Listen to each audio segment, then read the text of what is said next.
Senator Chris Coons of Delaware is with us now from Capitol Hill. Senator, welcome. Thank you, Elaine. Good to be on with you. Well, in a series of tweets Wednesday morning, President Trump said the New York City terror suspect came into the U.S. through what he called the Democrat Diversity Visa Lottery Program. The president then said he is fighting hard for a merit-based visa system. What did you make of Mr. Trump's response? Well, first, my thoughts and prayers go out to the 8 families who lost loved ones in the attack in Lower Manhattan yesterday.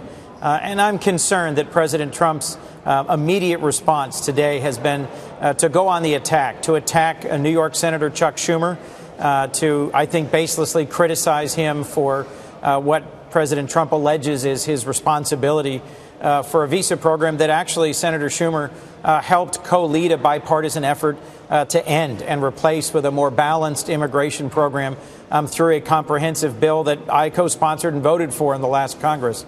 I frankly wish the president would focus on things that bring us together and things that will make us safer. As Senator Schumer mentioned in a floor speech earlier today, the president's budget significantly cuts by a quarter grants to states and localities that are likely targets of terrorism.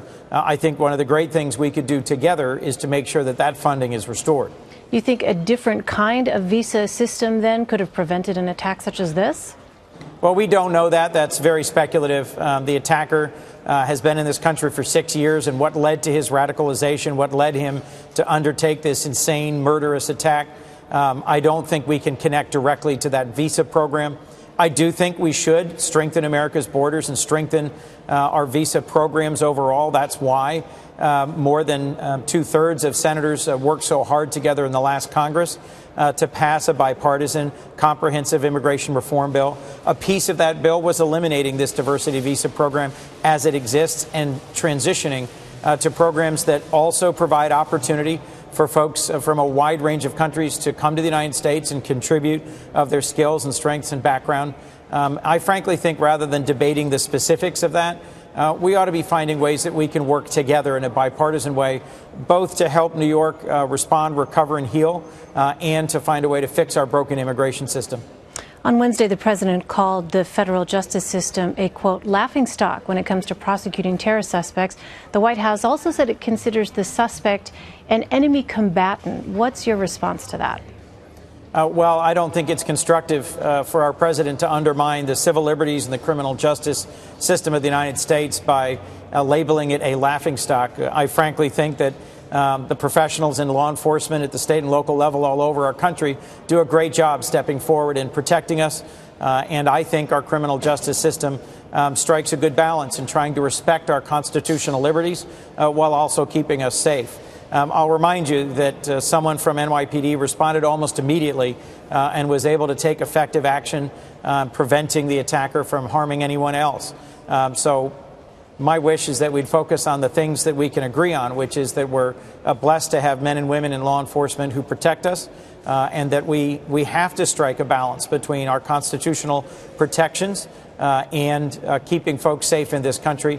And I look forward to finding ways to do that together with Republican and Democratic colleagues here in the Senate. Let's turn to another topic. You heard from representatives from Facebook, Twitter, and Google about how Russia used their platforms to influence the 2016 election. Were you satisfied by the responses you received? I was not, Elaine. I was encouraged that we had a full committee hearing where Republicans and Democrats together questioned senior leaders from Facebook, from Google, from Twitter.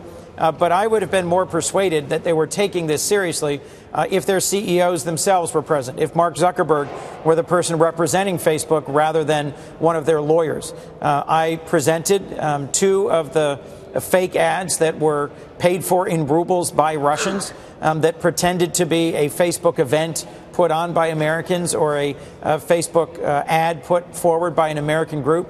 As I said, these were frauds, and this was a way that Russia was able to mislead hundreds of thousands, even millions or tens of millions of Americans through using Facebook as a front. I questioned yesterday strongly why it's taken 11 months for Facebook to come forward and to share with us here in the Congress and with the United States what they know about Russia's meddling in our last election. This is one of the most direct assaults on our democracy in our history, and I wish that the folks in Silicon Valley from these companies and others were taking it more seriously and being more forthcoming in their cooperation with our ongoing questioning about Russia's interference in our 2016 election.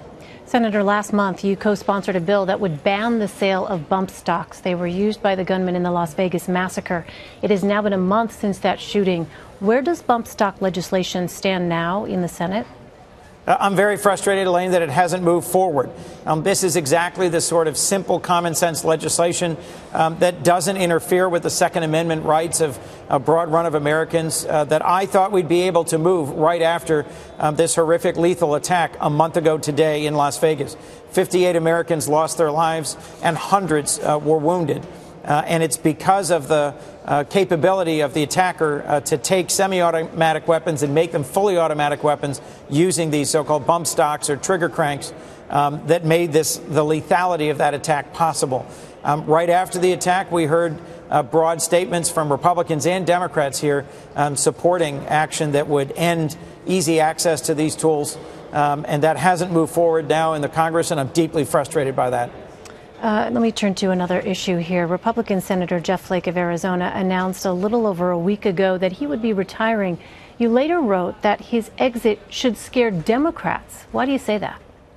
Well, Elaine, Senator Jeff Flake is someone who I've gotten to know as a colleague, as a friend, as someone who I've legislated with. He is very conservative. He's voted with the president 90% of the time.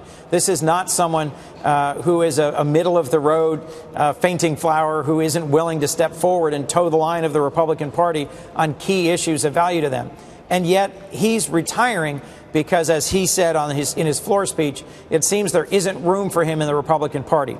Why? Partly because Senator Flake has stood up strongly for the traditional bipartisan commitment of the people of the United States to a foreign policy that is engaged, that is active, that says we're going to fight for human rights and democracy and for a free press around the world, rather than the America First isolationist foreign policy that has been more the theme of Steve Bannon and others in the Trump administration, and that has been more typical of the positions that candidate Trump took and that now at times President Trump has taken. So why am I scared, and why do I think Americans should be concerned? If there isn't room for a Senator Flake or a Senator Corker or a Senator McCain in the Republican Party, folks who have been strong leaders on a traditionally bipartisan approach to a values leadership by the United States, I think that threatens our role in the world, and I think that threatens our security and our prosperity more than anything that's going on here in Washington. And specifically the message to Democrats. Specifically, the message to Democrats of my editorial that you're quoting or referencing to there is that we ought to be mindful that we, too, don't become a divided party where we've got a group that says that the United States shouldn't lead in the world. I think many Democrats are stepping forward and taking up a leadership mantle and saying that we want to fight for human rights around the world. We want to fight for open societies and for freedom of the press. That's something that has long been bipartisan, and it's my hope and expectation that we in the Democratic Party will continue that fight that goes back to JFK and to Truman and to FDR.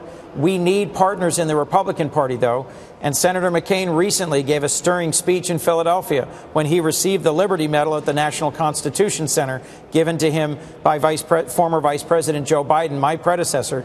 In that speech, Senator McCain also sounded the alarm that we can't retreat from our leadership role in the world. It won't make us more safe, and it won't make us more secure. Critical time for both parties. Senator Chris Coons, thank you so much, Senator, for your time. Really appreciate it. Thank you, Elaine.